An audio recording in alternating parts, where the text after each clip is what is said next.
Bro, gua mau tanya, lo pernah ngerasa kayak orang yang selalu mulai sesuatu tapi nggak pernah selesai? Hari ini tertarik bisnis, besok kepikiran investasi, minggu depan pengen bikin konten. Semua kelihatan menarik, tapi lo nggak pernah lama di satu hal. Biasanya kalau orang lihat pola kayak gitu, komentarnya selalu sama. Lo nggak konsisten, lo kebanyakan maunya. Kalau mau sukses, harus fokus satu hal. Dan lama-lama, lo mulai percaya itu. Lo mulai mikir, mungkin memang ada yang salah sama diri lo. Tapi coba gue kasih perspektif lain. Gimana kalau sebenarnya lo nggak salah? Gimana kalau memang ada tipe otak yang memang nggak dibuat untuk satu jalur aja? Kalau lo udah siap, ayo kita isi ulang. Di psikologi sebenarnya ada pola yang lo harus tahu. Ada orang yang memang punya rasa ingin tahu yang sangat tinggi. Mereka cepat tertarik pada banyak bidang, cepat belajar hal baru, dan sering menemukan ide dari tempat yang berbeda-beda. Orang seperti ini biasanya lebih kreatif, lebih eksploratif, dan lebih mudah melihat hubungan antara satu bidang dengan bidang lain. Tapi, sisi lainnya juga ada. Mereka lebih cepat bosan dengan rutinitas, lebih sulit bertahan lama di satu jalur, dan lebih sering merasa ingin mencoba sesuatu yang baru. Makanya, banyak orang dengan pola seperti ini terlihat sangat semangat di awal. Ketika menemukan hal baru, energinya besar sekali. Mereka belajar cepat, bergerak cepat, bahkan sering terlihat sangat menjanjikan.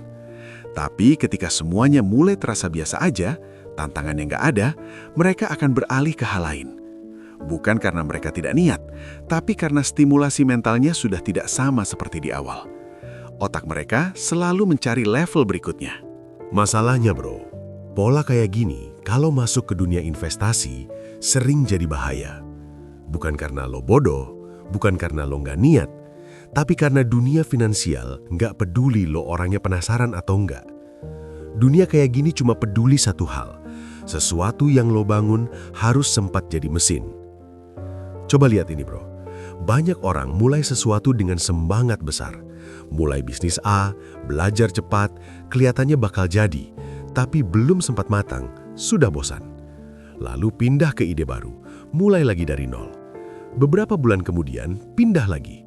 Dari luar kelihatannya aktif, kelihatannya sibuk, kelihatannya selalu bergerak maju. Tapi kalau dilihat lebih dekat, nggak ada satupun yang benar-benar selesai. Dan disinilah jebakannya bro.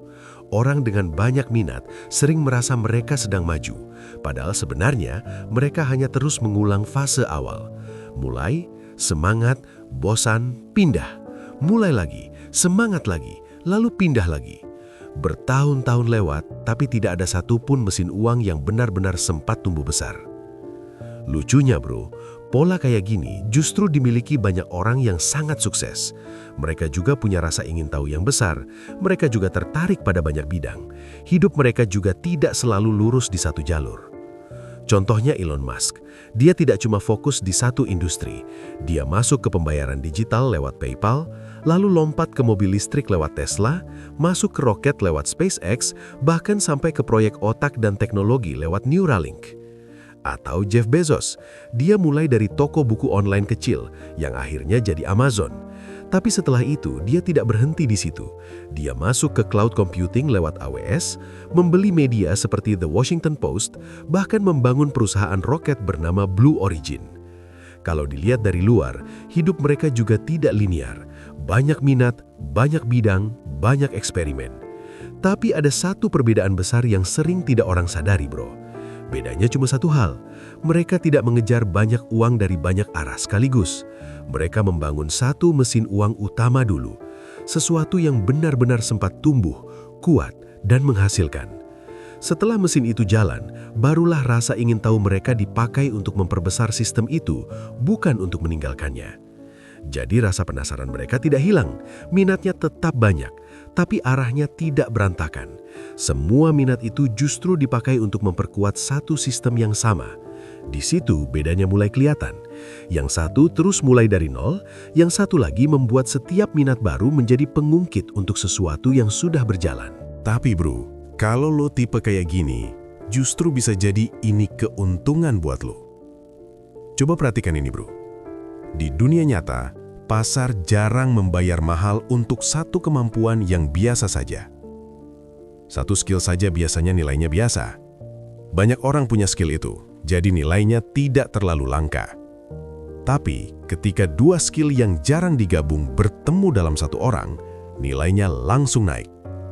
Misalnya, seseorang yang bisa coding, tapi juga mengerti marketing. Dia nggak cuma bisa membuat produk, tapi juga tahu cara menjualnya. Atau orang yang paham finance, tapi juga bisa storytelling. Dia tidak cuma mengerti angka, tapi juga bisa menjelaskan ide dan membuat orang lain mengerti nilainya. Dan ketika tiga kemampuan bertemu dalam satu orang, nilainya sering melonjak jauh lebih tinggi. Bayangkan seseorang yang mengerti desain, mengerti bisnis, dan juga mengerti cara membangun brand. Orang seperti ini tidak hanya membuat sesuatu terlihat bagus, tapi juga tahu bagaimana produk itu dijual, diposisikan, dan menghasilkan uang. Disitulah sebenarnya kekuatan orang dengan banyak minat bisa muncul. Bukan karena mereka mencoba 100 hal yang berbeda, tapi karena mereka menggabungkan beberapa kemampuan yang berbeda menjadi satu nilai yang jarang dimiliki orang lain. Jadi bro, kalau lo tipe orang yang minatnya kemana-mana, mungkin masalahnya bukan di diri lo. Bisa jadi selama ini lo cuma main dengan strategi yang salah. Orang dengan banyak minat sering terlihat tidak konsisten, sering mulai sesuatu, lalu pindah lagi. Tapi kalau pola itu diarahkan dengan benar, justru itu bisa jadi keunggulan.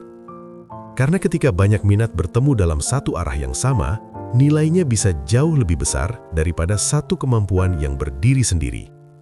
Masalahnya cuma satu. Jangan terus lompat sebelum satu mesin uang sempat jadi. Bangun satu fondasi dulu sampai kuat. Setelah itu, baru biarkan rasa penasaran lo bekerja. Bukan untuk kabur, tapi untuk memperbesar apa yang sudah lo bangun. Dan kalau dimainkan dengan benar, justru lo punya keunggulan yang tidak dimiliki banyak orang, bro. Kalau lo merasa ini cerita tentang diri lo, coba tulis di komentar. Lo tipe orang yang fokus satu hal, atau tipe orang yang minatnya kemana-mana. Dan kalau lo suka pembahasan seperti ini tentang logika uang, cara berpikir realistis dan strategi hidup tanpa omong, subscribe channel ini. Kita akan terus membongkar hal-hal seperti ini bersama. Sampai jumpa di video selanjutnya.